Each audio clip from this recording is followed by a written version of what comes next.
Judge Lopez, I'm going to quickly note there's a reason the Democrats have scheduled you on this panel, because you have a long pattern of sentencing criminal defendants to egregiously light sentences, including one child molester who molested a 4-year-old and 9-year-old, and you sentenced him to only 6 years in prison, including, as we heard before, one woman who was responsible for killing her 1-year-old son, who was coated in fentanyl. His pajamas were coated in fentanyl. His sheets were coated in fentanyl. You could have sentenced her to 30 years. You sentenced her to only 4 years. It's an egregious pattern, but the reason you're put on this panel is the Democrats know that most Republicans will not have time to question you about that terrible record, because your colleague on this panel, her record is even worse. Ms. Campbell, I will say I have seen some astonishing nominees from this administration, but I have to admit your record takes the cake. A judge should not be a political activist. Your record demonstrates to me a long history of being a political activist, but not just an activist who affiliates with extreme and radical organizations. Now, when Senator Grassley asked you about the Workers' Dignity Organization, you gave, I think, deliberately misleading answer. You said you did not represent them, and that convinced Senator Grassley not to continue on that line of questioning. You have been a legal advisor to that organization since 2013. That is what you have publicly printed on your AVO biography. It is what has been described in the Tennessee Bar Association when you were nominated. It explicitly says she served as a legal advisor for local workers' rights nonprofit Workers' Dignity. Now, why is it you're distancing yourself from them? The reason is because they are utterly radical. If you look at this group that you've served as the legal advisor for over a decade, this is an openly Marxist organization. This is a communist organization. Now, those words are not said lightly. According to their own characterization of their views,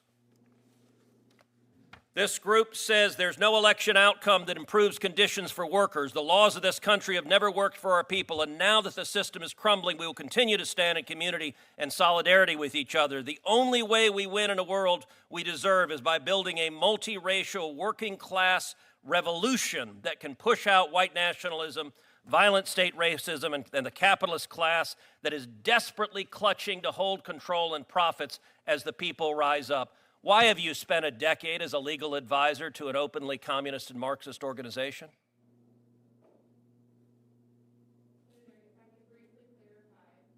I don't think your microphone's on. I apologize, Senator.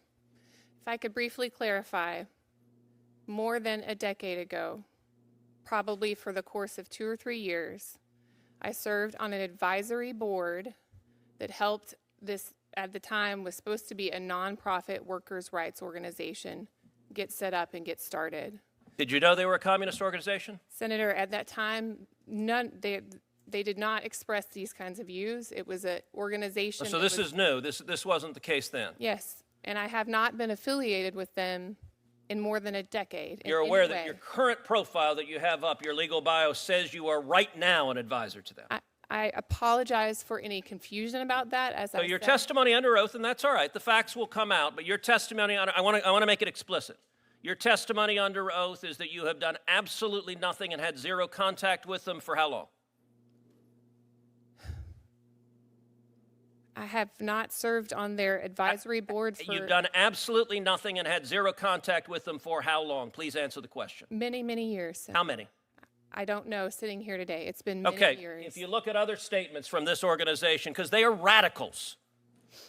They are radicals. If you look also, this is the same group in 2020. They called for abolishing ICE, abolishing prisons and detention centers, and abolishing the police. Why did you volunteer for a communist organization that calls for abolishing ICE and abolishing the police? Senator, I have never seen these comments before. You didn't know who you were volunteering for? I was not a volunteer for them at that time. You were a legal advisor. Were you paid? No, I was not. Then you were a volunteer.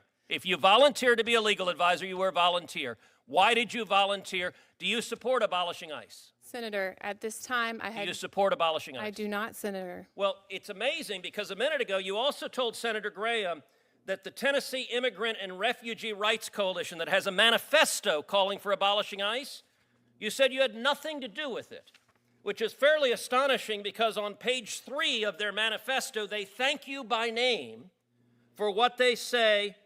We would like to thank the following individuals and organizations for their thoughtful feedback and input. This platform would not have been possible without their expertise. Are they lying? Senator, I'm not familiar with that manifesto. Are they lying? Did you provide any assistance? Did you give feedback and input, which is what they say on the cover page?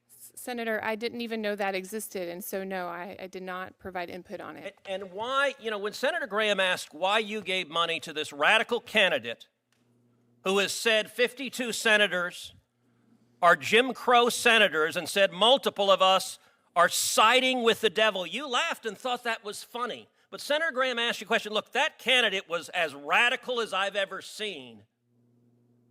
And when Senator Graham asked why you gave money to that candidate, you just smiled and didn't answer. So why did you give money to a radical candidate who believes multiple members of the Senate are siding with the devil?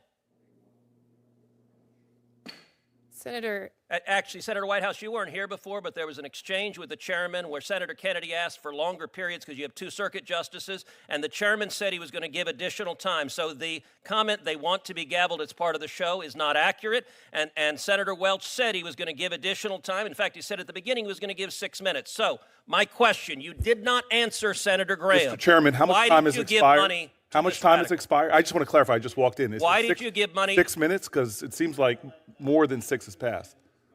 Why did you give money to this radical? Put up the devil one too. Why did you give money to this radical candidate? $1,500, a lot of money. That's a question. Senator, again, I'm not familiar with these comments. Why did you give money to this radical candidate? What? Could you let her answer the question, please? I'm not familiar with these comments, and Why did you give money to her? That's the question. You're not going to answer? You're refusing to answer why you gave money to her. Senator, I'm not familiar with these That's comments. not an answer. My answer is, why did you? What is the affirmative reason? You gave $1,500. There was something you saw in her that you said, this needs $1,500. Why? Please answer that question. Time has expired. Would you please ask the witness to answer the question? She's refusing to answer it. It's indefensible, but answer. Was there any reason? Or you just give $1,500 to anyone? Senator, your time has expired. I would like her to answer the question. And you said she could answer the question. She has refused to do so multiple times. Please answer the question, Ms. Campbell. She answered the question. No, she did not. She said she didn't know those comments. That's not why she gave the money. Senator. Can I ask you why she gave the money? No. You don't know because she hasn't answered. Are you going to answer, Ms. Campbell, or does this committee not deserve to know why you gave money to a radical who says we are aligned? Mr. Chairman, I have a lot of other senators have busy days. Can we get on with the next person? So you don't want an answer to the question either, Senator Booker? I just want to say for the Are you able to answer record, the question, Ms. Campbell, or do you believe this committee doesn't deserve an answer to that question? Mr. Chairman, So you're silent. You're floor? just refusing to answer. Who's next? The senator's time has expired. If the senator doesn't like the answer, he can It's take not it an into answer. She account. sat there silently and has not spoken. That is, by definition, not an answer.